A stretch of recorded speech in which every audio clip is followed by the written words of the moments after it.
কত রকমভাবেই তো গাজরের লাড্ডু করে খেয়েছেন। এইভাবে কি কখনো খেয়েছেন? যদি না খেয়ে থাকেন তাহলে আজকের রেসিপি শুরু থেকে শেষ পর্যন্ত কিন্তু থাকতে হবে।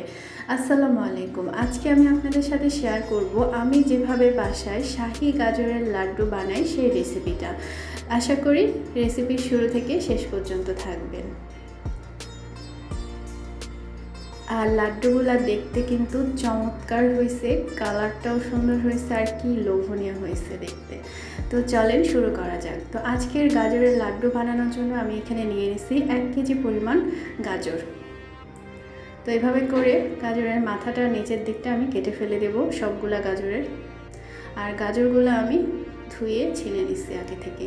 তো এগুলো এইভাবে করে কাটা সব শেষ। এখন আমি গাজরগুলোকে স্লাইস করে কেটে নেব। আপনারা চাইলে গ্রেট করেও নিতে পারেন, কিন্তু আমি এই লাড্ডুটা এভাবেই বানাই, স্লাইস করে কেটে নিই।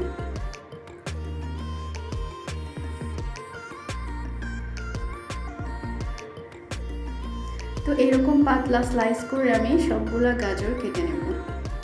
তো আমার কাটা কিন্তু কমপ্লিট।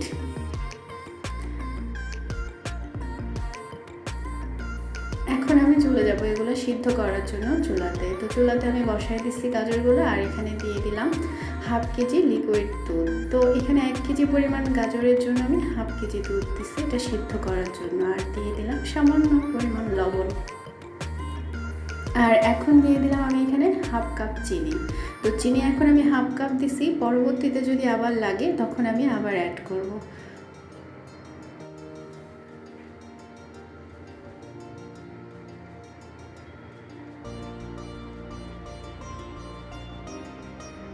এখন আমি এটা ঢেকে দিয়ে কিছুক্ষণ সিদ্ধ করে নেব।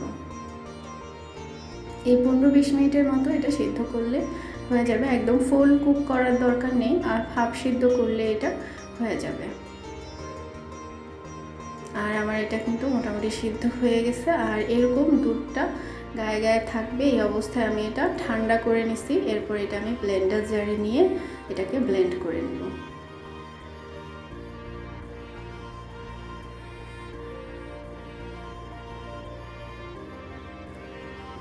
এখন আমি চলে যাব লাড্ডু বানানোর প্রসেসে। তো আমি কড়াইতে আগে থেকে একটু বাটার দিছিলাম, সেটা একটু পুড়ে গেছে। তো আমি এখন এখানে দিয়ে দেবো ঘি 4 টেবিল চামচ।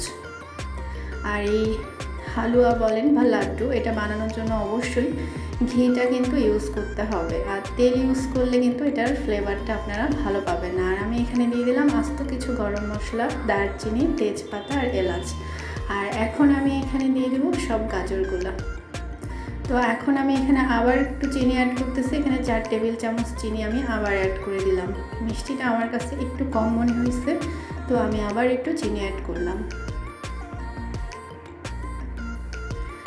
এই পর্যায়ে এখন কিন্তু আমাকে এটা অনবরত নাড়তে হবে, না হলে কিন্তু এটা নিচে লেগে যাবে।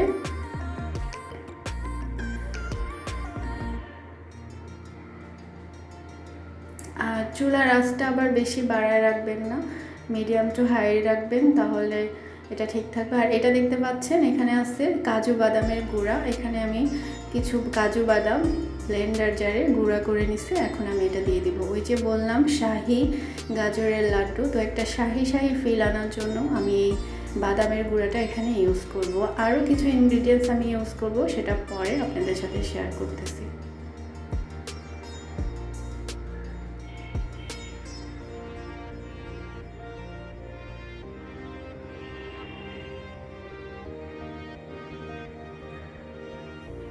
আর এখন এখানে দিয়ে দেবো আমি 1/3 কাপের মতো পাউডার মিল্ক। এখানে হচ্ছে পাউডার মিল্কটাও কিন্তু দিতে হবে। আমি একবার দুধ দিয়ে এটা সিদ্ধ করে নিছি, আর এখন আমি দিয়ে দিচ্ছি এখানে পাউডার মিল্ক।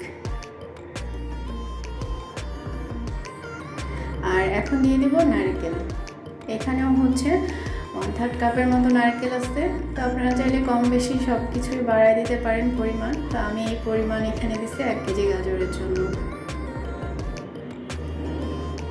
তো আমার এটা দেখতেই পাচ্ছেন কমপ্লিট। তো এই যে এই প্রসেসটা লাড্ডু বানানোর, এটা কিন্তু আপনারা অবশ্যই ঠান্ডা করে তারপর বানাবেন। আর এখানে আমি নিয়ে নিচ্ছি লাচ্ছা সেমাই। ভাজা লাচ্ছা সেমাই, আর এইটাই আমি লাড্ডুর মধ্যে ইউজ করব।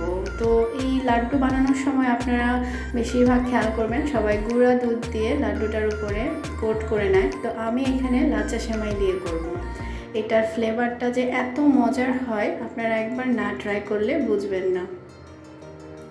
আর এই লাচ্ছা সেমাইটাতে যখন কোট করবেন, করে যখন এটা আপনি মুখে দিবেন, লাড্ডুটা এত সুন্দর একটা ক্রিস্পি সফট, লাড্ডুর সফটনেস আর উপরে ক্রিস্পি ভাবটা, খেতে অনেক মজা লাগে। তো এইভাবে আমি লাচ্ছা সেমাইয়ের মধ্যে এটা কোট করে নেব। আর লাচ্ছা সেমাইটা কিন্তু আমি প্যাকেট থেকে সরাসরি ঢেলে নিছি, এটা আমি কিন্তু এক্সট্রা করে ভাজি নাই। আর এটা কিন্তু এমনিতেই লাচ্ছা সেমাইটা মুচমুচে থাকে অনেক, যেহেতু এটা ভাজা থাকে। তো এইভাবে এক এক করে আমি সবগুলা লাড্ডু এরকম করে রেডি করে নেব।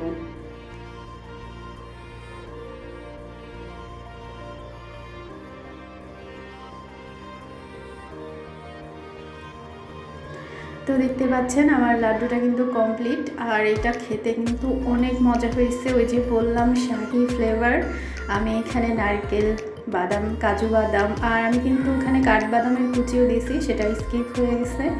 আর এগুলো দেওয়ার কারণে আমার লাড্ডুর ফ্লেভারটা এত মজার হয়েছিল। আপনারাও একবার প্লিজ বাসায় এভাবে ট্রাই করবেন। আর উপরে অবশ্যই এভাবে করে লাচ্ছা সেমাই দিয়ে কোট করে নেবেন, তাহলে তো আরও খেতে মজা লাগবে।